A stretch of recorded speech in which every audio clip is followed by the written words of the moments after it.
Your resume seems embellished, the interviewer said dismissively. I doubt you've actually handled major accounts like these. My chest tightened as 15 years of hard work were brushed aside with a single sentence.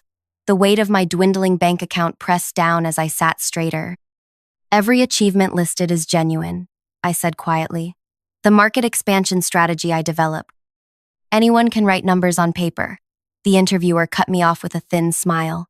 Without backing from a prestigious firm, these claims are questionable at best. 8 months ago, I was directing projects across 5 countries until new ownership pushed out experienced women for their inner circle. Now, I was on my 73rd interview, facing the same wall of doubt. The interviewer tapped my resume with a pen. This client portfolio seems particularly far-fetched. The side door swung open. A person in an expensive suit walked in, stopped mid-stride, and stared at me. "It's you," they exclaimed with genuine warmth. "The miracle worker who saved us last year. When every consultant said our product line was doomed, your strategy completely turned things around." The interviewer's mouth opened slightly. "That's precisely why I'm here today," the client continued. "We want to triple our investment with your firm. Is she joining your team? Because that would seal the deal immediately." Before I continue this incredible story, I need you to know something. Have you ever been underestimated? Ever had someone look at you and decide your worth before you even spoke? If you felt that burn of injustice, you'll want to stay until the very end, because what happens next changed not just my life, but an entire industry. My name is Aviva Renault. At 42, I had built my career in international market strategy from nothing. Growing up in a small Midwestern town where girls were expected to marry young and stay close to home, I'd defied expectations by working 3 jobs to put myself through business school. My analytical mind, combined with genuine empathy for consumer needs, had become my professional signature. I'd cultivated the ability to see patterns others missed and translate those insights into profitable strategies. But sitting in that interview room at TGR Advisory, none of that seemed to matter to Philomena Oswald, the chief talent officer whose pencil-thin eyebrows had remained raised throughout our entire conversation.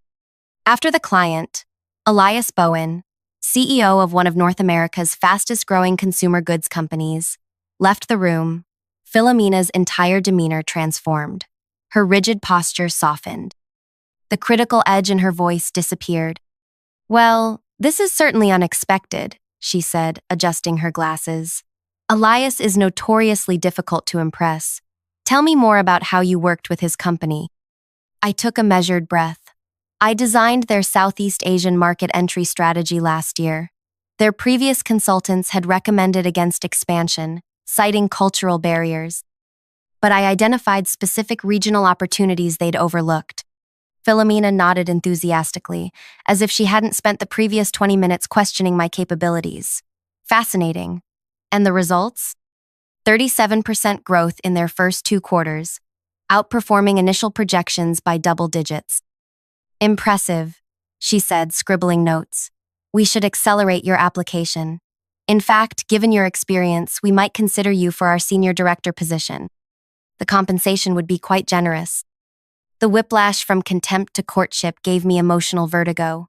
Just moments ago, she had practically called me a liar. "The position requires someone who commands respect," she continued, oblivious to the irony. "Someone with gravitas." I watched her rewrite our shared reality in real time. The dismissive interviewer was gone. In her place sat an enthusiastic advocate who'd recognized my potential immediately. As she outlined next steps, my mind drifted back to 8 months earlier. I'd been executive strategy director at Crest Innovations when a venture capital firm acquired us. The new CEO, Preston, had called me to his office on a Tuesday morning. "Aviva, your track record is stellar," he'd said while examining his cuticles, "but we're implementing a more aggressive growth model requiring different leadership chemistry." Translation: the boys' club was closing ranks. Within 6 weeks, all 5 female directors were replaced by men from Preston's network. Most had less experience, but the right energy for the new vision. My severance package was generous, designed to prevent lawsuits rather than honor contribution. At first, I'd been confident. With my experience and results, Finding a new position seemed inevitable. But 73 interviews later, I'd encountered countless versions of Philomena, people who couldn't reconcile my achievements with their perception of who should have achieved them. We could have an offer prepared by tomorrow, Philomena was saying now. I'll just need to confer with the executive team, but after Elias's endorsement, it's practically a formality. I looked at her, noting how her earlier contempt had vanished completely. That's quite a shift in perspective, I said carefully. She laughed lightly. Well, Elias is our highest billing client. His opinion carries significant weight. And my extensive experience didn't? Her smile faltered.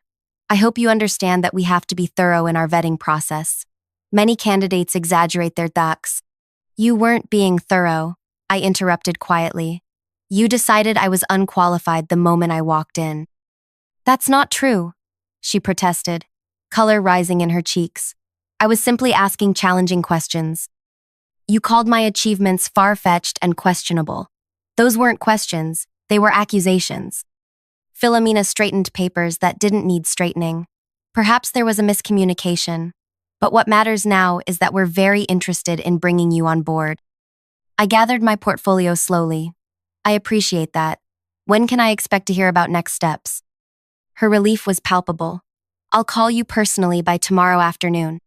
As promised, Philomena called the next day with an offer significantly above the advertised salary range. I requested the weekend to consider it, which she granted enthusiastically. That weekend changed everything. Saturday morning, I sat at my kitchen counter staring at the offer letter. The compensation would solve my immediate financial concerns, but something felt wrong. I thought about all the qualified people, particularly women over 40, who'd been dismissed without an Elias to champion them. My phone chimed with a message from Nishtha Dar, my former colleague from Crest Innovations. We'd been meeting monthly for coffee since the acquisition. Still on for tomorrow? Have news, her text read. The next morning at our usual cafe, Nishtha radiated excitement. At 56, she had an energy that belied her age and wisdom that reflected her 3 decades in business intelligence. I've been consulting with 3 former Crest clients, she revealed. They all asked the same thing. Why isn't there a firm that combines data intelligence with cultural insight? The big firms have the numbers but miss the human element. I nodded, remembering how often our recommendations at Crest had been challenged by executives who couldn't see beyond spreadsheets. So, I've been thinking, Nishtha continued, leaning forward. What if we created that firm? You, me, maybe bring in Yara for her digital expertise. Yara Okonkwo had been our digital transformation lead at Crest, another casualty of the acquisition. You mean start our own company? I asked. Exactly. Between us, we have contacts across 4 continents. My severance is still intact, and I'm guessing yours is too. I pulled out the TGR offer letter and slid it across the table. Nishtha scanned it and whistled. Impressive figure, but your face tells me you're not thrilled. The interviewer spent 20 minutes telling me my experience wasn't credible until their client walked in and recognized me. And now they're desperate to hire you, Nishtha said, understanding immediately. Classic. If I take this job, I'm entering another company where my value is determined by who validates me, not what I've accomplished. Nishtha handed back the letter. So what's your alternative? For the first time in months, energy surged through me. Maybe you just suggested it. Over the next 3 hours, we sketched the outline of what would become Prism's strategies. Our vision: a consultancy specializing in markets the big firms considered challenging, regions they typically approached with Western-centric models that missed crucial cultural nuances. By Monday morning, I had drafted a respectful decline to TGR and scheduled calls with Yara and 2 other former colleagues who'd been sidelined during the Crest acquisition. Philomena's response came within minutes of my email. This is disappointing. Perhaps we can increase the compensation package? Elias specifically asked about you this morning. I replied that my decision wasn't about money, thanked her for her time, and closed my laptop with a finality that felt liberating. The first 6 months of building Prism were the most challenging and rewarding of my career. Nishtha, Yara, and I pooled our severance packages as startup capital. We worked from Nishtha's converted garage, using our industry connections to secure initial meetings. Our first breakthrough came unexpectedly. Damon Reeves, a mid-level manager at a consumer electronics company, had been in one of my workshops years earlier. He reached out after hearing I'd started a new venture. My team has been pushing for Southeast Asian expansion, but our consultants say the markets aren't ready, he explained. I remembered how you approached similar challenges. Would you consider providing an alternative assessment? The project budget was modest, but the opportunity was perfect. We spent 3 weeks developing a comprehensive analysis that identified specific entry points overlooked by traditional metrics. When we presented our findings, the room's energy shifted from skepticism to excitement. 2 vice presidents who hadn't been scheduled to attend showed up midway through. This is exactly what we've been trying to articulate, one said afterward. You've quantified the opportunity while addressing the cultural complexities. That single project led to 3 referrals, each slightly larger than the last. By month 4, we had hired 2 analysts and moved into a small office space. Then came the industry conference that would change everything. The annual Global Market Summit was the premier gathering for our industry. Normally, a startup like Prism wouldn't have warranted attention, but Yara had previously chaired the technology panel and leveraged that connection to secure us a small presentation slot on the secondary stage. Our topic, Invisible Markets, Identifying Overlooked Growth Opportunities, wasn't designed to be provocative. We simply presented case studies showing how traditional assessment models systematically undervalued certain regions and demographics. What we didn't know was that Elias Bowen would be in our audience. When the Q&A began, Elias stood up. Your methodology challenges everything the major firms have been telling my board. How confident are you in these projections? I recognized him immediately, but maintained my professional composure. Our models have consistently outperformed traditional projections by 23 to 41% in these markets. We have the data to support every assertion we've made today. You certainly do, he said with a smile. Your strategy transformed our business last year. I'm curious why you're not with TGR now. I specifically recommended you to them. The room grew quiet. TGR was one of the conference's major sponsors, with their CEO scheduled to deliver the next day's keynote. I decided to pursue a different opportunity, I replied diplomatically. Elias nodded thoughtfully. Well, their loss is apparently significant. My team would like to hear more about your current work. Are you taking new clients? Selectively, I answered. The buzz began immediately after our session. Attendees who had skipped our presentation requested private meetings. Industry reporters who had been focused on the major firms suddenly wanted Prism's perspective. But the most significant moment came that evening at the networking reception. I was speaking with a potential client when I noticed Philomena Oswald watching me from across the room. Beside her stood TGR's CEO, Gerard Walsh, his expression tense as Elias approached me with purpose. Aviva, Elias called, loud enough for nearby conversations to pause. I've spoken with our board. We want to transition our entire APAC strategy work to Prism. Philomena's face drained of color. That's a substantial portfolio, I said, aware of the attention we were attracting. Worth every penny based on your previous results, Elias replied. Besides, we've been dissatisfied with our current consultant's limited vision. I felt Philomena's stare intensify as she whispered urgently to Gerard. We'd be honored to discuss the opportunity, I said professionally. Excellent. And fair warning, I've already mentioned your firm to several colleagues from other companies. Expect some calls.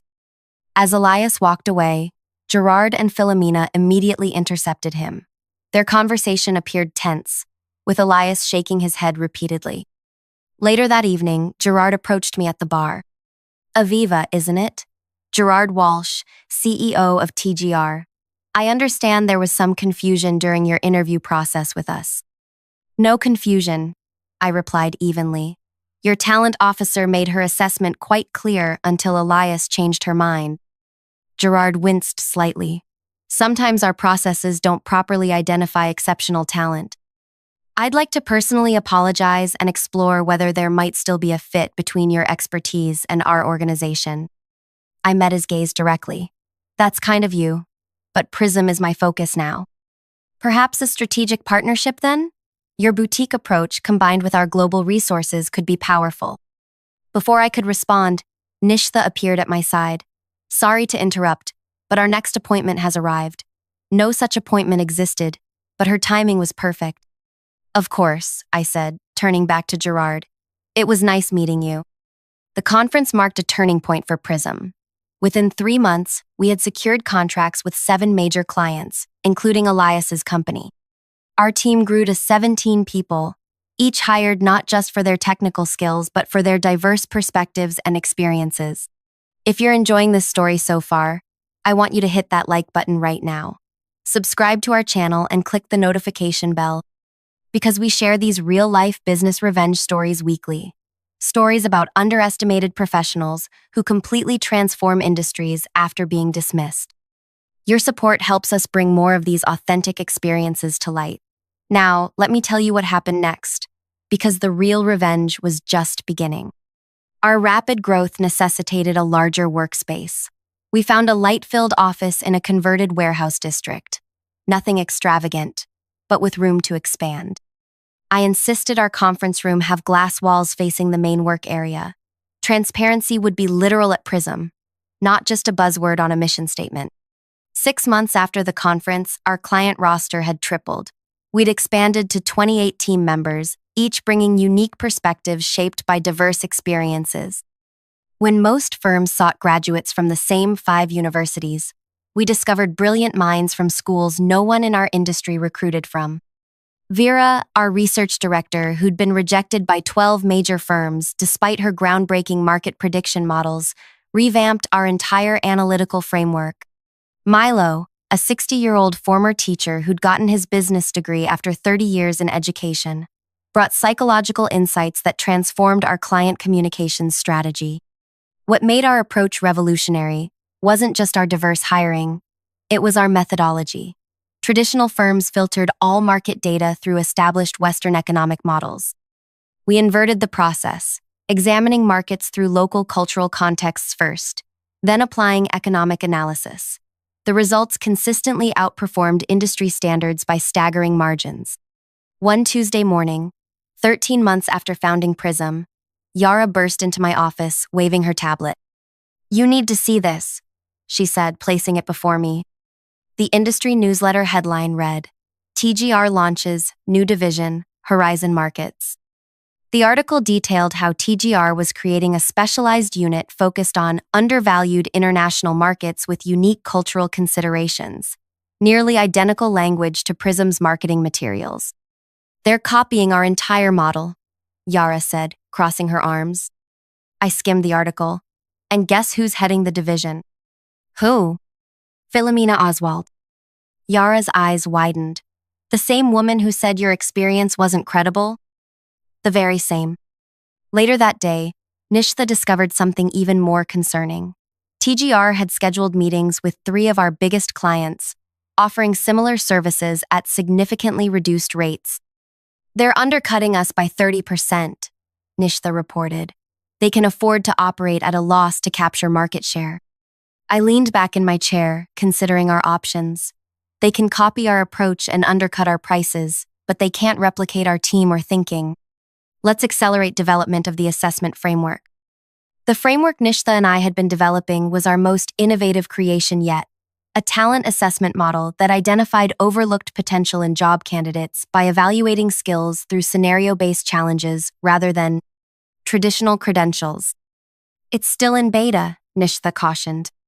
"Then we'll refine it faster. This isn't just about business anymore. It's about proving our entire philosophy works." Over the next 3 weeks, we worked relentlessly to perfect the framework. When we finally tested it with a client's hiring team, the results were beyond even our expectations. The system identified exceptional candidates who had been previously filtered out by conventional screening methods. Our client, the innovation director at a technology company, was astonished. These candidates would never have made it past our initial screening.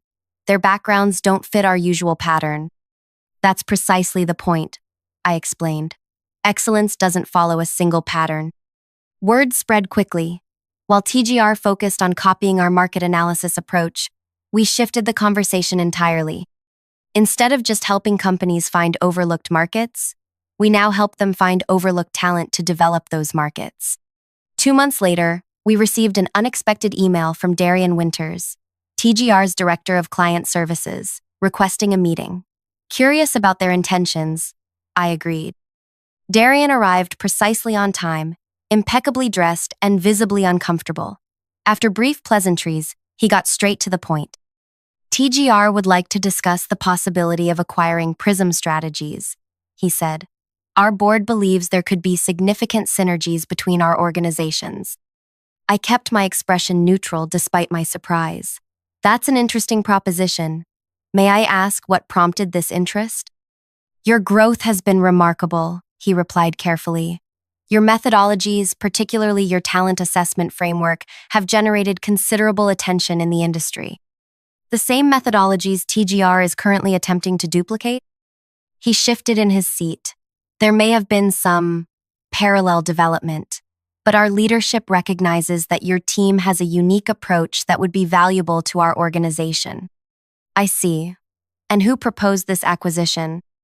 It was a board-level decision, he said, avoiding my gaze. Gerard Walsh is personally interested in discussing terms with you. I nodded slowly. Please tell Gerard I'm open to a conversation. However, I'd like the initial meeting to include whoever will be overseeing integration, should an acquisition move forward. That would be Philomena Oswald, Darian said. She's now our Executive Vice President of Strategy and Integration. I smiled. Perfect. Please set up the meeting at your earliest convenience. After Darian left, Yara and Nishtha peppered me with questions. Are you actually considering selling to them? Yara asked incredulously. I'm considering hearing what they have to say, I replied. Nishtha studied my expression. You have something in mind. Let's just say I'm curious about how Philomena will approach this meeting. The meeting was scheduled for the following Thursday at TGR's headquarters. I arrived 15 minutes early, accompanied by Nishtha and our recently hired legal counsel, Imani. The receptionist guided us to a large conference room, where Gerard Walsh greeted us warmly, while Philomena stood slightly behind him, her smile not quite reaching her eyes. Aviva, wonderful to meet again, Gerard said. Thank you for considering our proposal. Thank you for your interest in Prism, I replied. I believe you know Nishtha Dar, my co-founder and chief intelligence officer, and this is Imani Okeke, our general counsel. After introductions, we settled around the table. I noticed Philomena had positioned herself directly across from me. Before we begin, I said, I'd like to understand TGR's vision for Prism post-acquisition, specifically how you see our methodologies and team integrating with your existing structure. Gerard nodded to Philomena, who straightened her posture before speaking. We envision Prism becoming our innovation hub, she said smoothly. Your methodologies would be scaled across our global operations, while your core team would lead knowledge transfer to our existing departments. And our talent assessment framework, the one that identifies overlooked candidates? A fascinating initiative, Philomena replied, though we'd need to align it with our established recruitment parameters to ensure quality consistency. I noted how carefully she avoided acknowledging the framework's purpose, to challenge those very established parameters. Could you elaborate on what you mean by quality consistency? I asked. She smiled tightly. TGR has built its reputation on a certain caliber of professional. While we appreciate fresh perspectives, we must maintain the standards our clients expect. Interesting, I said. And who would oversee this alignment process? My division would handle integration. Philomena replied. We'd work closely with your team during transition, though ultimately all hiring decisions would follow TGR's established protocols. Gerard jumped in. We're prepared to make a very generous offer, Aviva. Your team would receive significant retention bonuses, and you personally would have a senior leadership position. Reporting to? I asked. Philomena would be your direct supervisor, Gerard said. As EVP of Strategy and Integration, she oversees all specialized divisions. I nodded thoughtfully. Thank you for clarifying. Before discussing numbers, I'd like to share something with you. I opened my laptop and turned it toward them. This is a time-lapse visualization of market performance for clients who've implemented our recommendations over the past 18 months compared to industry averages. The animation showed dramatic outperformance across multiple sectors and regions. Both Gerard and Philomena leaned forward, their expressions revealing genuine surprise at the magnitude of the differences. These results aren't just marginally better, I continued. They represent fundamental shifts in how these companies approach market development. Impressive, Gerard murmured. Now, I'd like to show you something else. I switched to a different visualization. This represents the demographic and experiential diversity of teams that achieved these results compared to industry norms. The contrast was striking. Prism's methodology had assembled teams that looked nothing like the homogeneous groups typically found in consulting firms. Our success isn't despite our different approach to talent. It's because of it. I explained. We don't succeed by making everyone fit the same mold. We succeed by finding people whose unique perspectives reveal opportunities others miss. Philomena's expression tightened. While diversity initiatives are certainly important, TGR has specific standards that ensure client confidence. Are those the same standards that led you to dismiss my experience as far-fetched during our interview? I asked quietly. The room went silent. Gerard glanced at Philomena with raised eyebrows. I think there's been a misunderstanding about that interaction, Philomena said carefully. There's no misunderstanding, I replied. You decided my achievements weren't credible until a client validated them. And now you want to apply those same flawed judgments to my entire team. Gerard cleared his throat.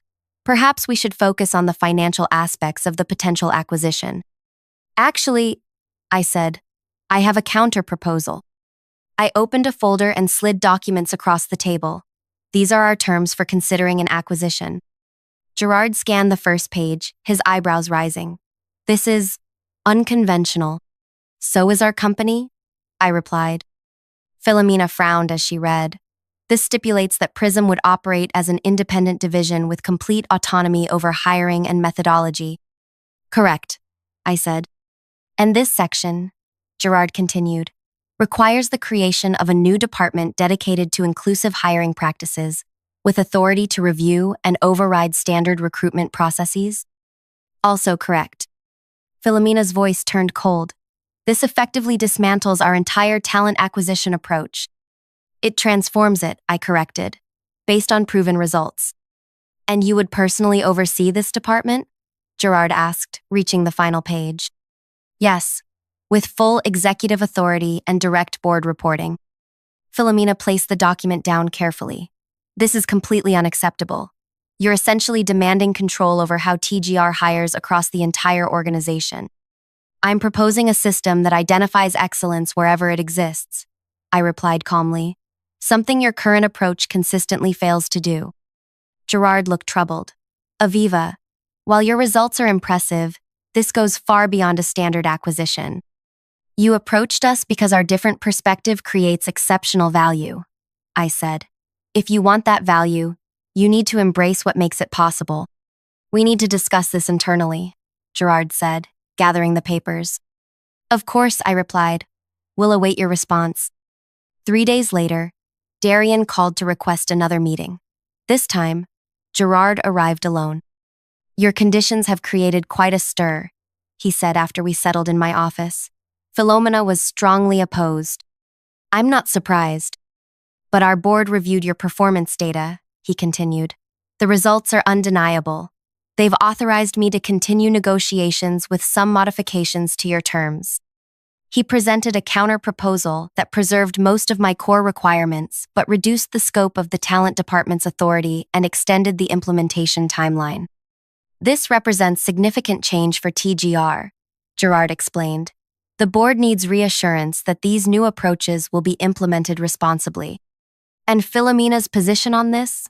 I asked. Gerard hesitated. She's expressed reservations but will support the board's decision. Over the next 2 weeks, we negotiated final terms. The agreement maintained my requirement for an independent, inclusive talent department with significant authority. The implementation timeline was extended, but with clear benchmarks to ensure progress. 1 month later, we announced the acquisition. The industry press covered it extensively, particularly the unconventional structure that preserved Prism's autonomy while transforming TGR's approach to talent. On my first official day at TGR headquarters, I arrived early to prepare for the all-hands meeting where Gerard would introduce me and announce the new talent initiative. As I arranged my presentation materials, Philomena entered the room. "Congratulations on your new position," she said coolly. "Thank you," I replied. "I'm looking forward to working together." She gave a thin smile. "I want to be clear about something. I may have been wrong about you specifically, but TGR's standards exist for good reasons. Not everyone who claims exceptional abilities actually possesses them." "I agree completely," I said. "That's why my department will focus on evidence-based assessment rather than assumptions. Just remember that client confidence depends on maintaining certain professional expectations." "Like dismissing candidates based on first impressions?" I asked. Her expression hardened. "I've been in this industry for 20 years. My judgment of talent has built this company's reputation." "Then you'll appreciate that good systems improve with new data," I replied. "The data shows your judgment has missed extraordinary talent. My job is to fix that gap. We'll see how the board feels after 6 months of your experiments." "They're not experiments," I corrected her. "They're proven methodologies. But you're right about one thing. The results will speak for themselves." As executives and staff filled the auditorium an hour later, I stood beside Gerard at the side of the stage. Philomena sat in the front row, her expression carefully neutral. Gerard's introduction was brief but enthusiastic.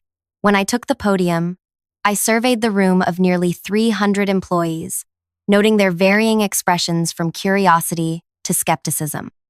"Many of you are wondering why TGR acquired Prism," I began, "and why a company our size would demand such unconventional terms. The answer is simple: because excellence doesn't always look like what we expect." I advanced to my first slide, showing the same performance data I'd shared with Gerard and Philomena. These results weren't achieved by following traditional methods. They came from questioning assumptions about which markets matter, which strategies work, and most importantly, which people have valuable insights. I clicked to the next slide, showing side-by-side comparisons of traditional recruitment profiles versus the diverse backgrounds of Prism's top performers. The talent acquisition initiative I'll be leading isn't about lowering standards. It's about recognizing that we've been measuring the wrong things. We've confused credentials with capability, pedigree with potential. From the front row, Philomena watched with a tight expression. In the coming months, every hiring manager will learn new assessment techniques that identify excellence in unexpected places. Every rejection will require specific, evidence-based documentation explaining why the candidate couldn't perform the actual job functions. I paused, making eye contact with various people throughout the room. Some of you may be uncomfortable with this change. That's natural. But I'm not here to replace TGR's culture with Prism's. I'm here to help this company recognize talent it's been programmed to overlook, talent that will drive unprecedented growth. As the presentation concluded and applause filled the room, I noticed Philomena slip out a side door. Our confrontation was far from over, but the transformation had officially begun. The following weeks brought expected resistance. Several senior managers complained that the new assessment requirements were burdensome and unnecessary. Philomena quietly supported their objections in management meetings. But everything changed 6 weeks later when our first cohort of new hires, all selected through the Inclusive Talent Framework, completed their initial projects. Their results outperformed traditional hires by measurable margins across every department. At the quarterly board meeting, I presented these outcomes alongside projections for continued improvement. The data was unambiguous. Identifying overlooked talent wasn't just morally right. It created competitive advantage. After my presentation, one board member turned to Philomena. "Why haven't we been hiring this way all along?" She had no answer. 3 months after that, TGR's client satisfaction scores reached their highest levels in company history. Our new approach to talent had transformed not just who we hired, but how we served clients. The most satisfying moment came 1 year after the acquisition. I was working late when Philomena appeared in my office doorway. Do you have a minute? She asked, her usual confidence noticeably absent. Of course, I replied, gesturing to a chair. She sat down carefully. The Eastern Europe expansion project. The team you assembled. They identified opportunities no one else saw. They did excellent work. I agreed. One of the analysts, Teresa. I rejected her application twice before your system flagged her potential. Philomena paused. She's brilliant. Yes, she is. Philomena looked down at her hands. I've been reviewing all the candidates I rejected over the past 5 years who were later hired through your department. The pattern is disturbing. In what way? I consistently dismissed people who didn't fit a certain profile, regardless of their capabilities. She met my eyes directly, including you. I waited, letting her continue. I need to ask you something, she said. When you proposed this acquisition, was it always about changing how we identify talent? Was that your actual goal? I considered my answer carefully. When you dismissed my experience that day, you weren't just rejecting me. You were reinforcing a system that consistently overlooks certain kinds of excellence. My goal wasn't to become your boss or prove you wrong.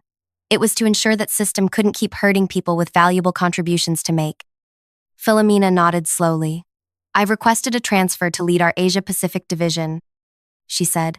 Before I go, I wanted you to know that I understand now what you were trying to accomplish.